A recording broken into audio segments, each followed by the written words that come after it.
The FIFA World Cup has kicked off in North America. I was a toddler the last time it was hosted there in 1994. I have vague memories of France '98. However, the first World Cup I was truly enchanted by was South Korea-Japan in 2002. As a lifelong devotee to the beautiful game, I can't remember ever feeling less enthused for a summer tournament. The opening match between Mexico and South Africa was marred by an amateur defensive error for the opening goal and a remarkable 3 red cards, 2 of which were criminal. Right from the off, I felt uneasy, as though this might be a World Cup dominated by controversial refereeing decisions and bureaucratic VAR. So far it hasn't been terrible for VAR, but there are many games to go. At the time of this recording, the tournament has already seen 7 red cards, all of them straight red cards, and we are only just reaching the end of the group stage. That is already more than both of the previous 2 tournaments, and more than both combined when counted as straight reds. The 2006 tournament holds the record of 28 reds, although only 9 of these were straight. They do this thing now where the referee explains on mic to the stadium why a decision has been overturned by VAR. The opening match official did so for the second red card, which was never a red card, and I could barely understand a word he said as he stammered through it in broken English. After rubbing my eyes with salt, I then had to suffer ITV's so-called refereeing expert, who divulged why every horrendous decision by the officials was actually correct. An American woman explaining to me, whose countrymen invented the game, how football works. Much like me, the veteran commentators were left to baffled silence, knowing it would be heresy for them to call into question the account of a woman inserted into a position of expertise and authority above them. The beauty of the game is well and truly dead.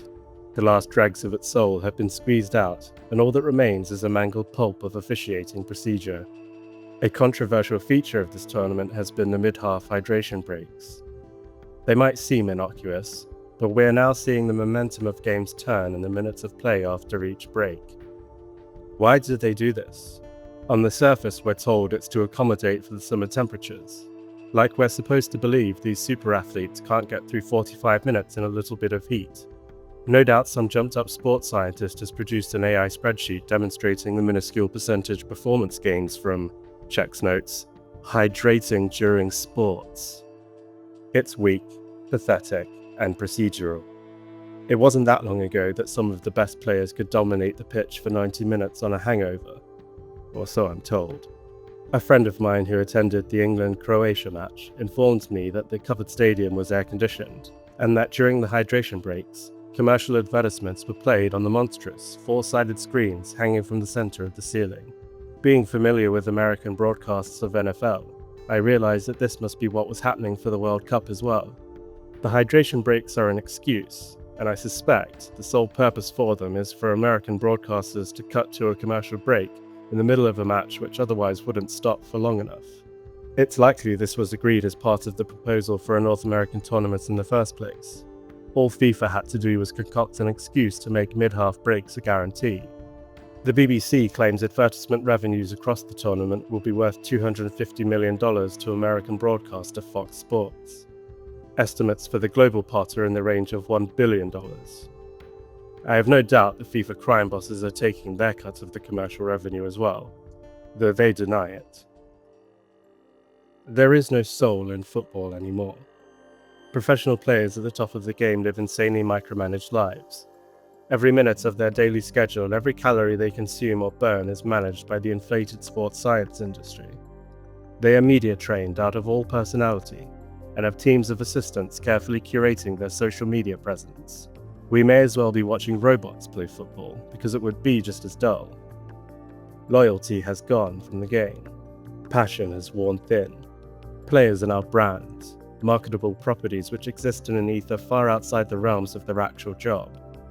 Like all things, football has become nothing more than a commercial enterprise, an empty shell, hollowed out by bean counters and middlemen, where contracts and markets reign supreme, determining the fortune or destitution of historic, local institutions. Before the opening match kicked off, I stomached about 5 minutes of the opening ceremony before I had to switch off. This is not just an affliction of football, it is the same in the Olympic Games as well. the over-choreographed bizarreness of it. Who is this for? What does this have to do with sports? Who actually enjoys this? It certainly isn't these guys. This is what the football business now calls legacy fans, the regular match-going supporters who first stood on the terraces beside their fathers and now do the same with their sons. Week in, week out, through good times and bad, these are the supporters who cheer and sing their hearts out for the team they love more than their wives. The men in suits call them legacy fans because they are precisely that, an element of the business relegated to the past. Irrelevant, unprofitable, obsolete, dwindling. The modern fan the football business covets is the global subscription-paying consumer. The casual fans, the multiplayer geeks, the TikTok soy boys, and yes, the women. Devoid of entity, agency, intangible, interchangeable, numbers on a profit-loss spreadsheet. The modern fan doesn't protest over match ticket prices. They pay a monthly subscription fee to consume football content. It's no wonder they tried to get a European Super League off the ground a few years ago. What modern fan wouldn't want to watch Real Madrid versus Manchester City every other week? When you have no sentimental attachment to either club, then it is purely spectacle. That's what the hyper-choreographed opening ceremony is all about. Mass market, broad appeal. Meaningless spectacle. If the men in suits get their way, there would be no core or legacy audience. The very notion would be subverted by the market. More content, all of the time.